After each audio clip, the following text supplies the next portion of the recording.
Magandang gabi, bayan. Maniniwala ba kayong dito sa bansang Scotland, ang ibang simbahan ay wala ng kapangyarihan dahil ito ay sinakop na ng komersyalismo. Tulad ng simbahang ito, kung titingnan mo ay isang simbahan, ngunit pagpasok mo ay isa palang soul food o isang kafeteria. Itong simbahan namang ito ay ginawa na ring isang komersyal na cafe at wala nang nagsisimba.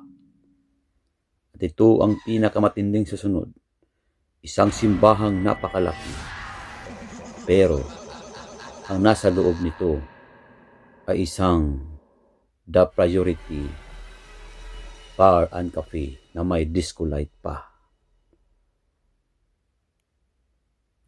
Sinasadya man o hindi, isa lang ang malinaw na katotohanan, na dito sa bansang Scotland, paunti na ng paunti ang naniniwala sa relihiyon dahil para sa kanila, ito ay isang alamat at nagdudulot lamang ng kaguluhan.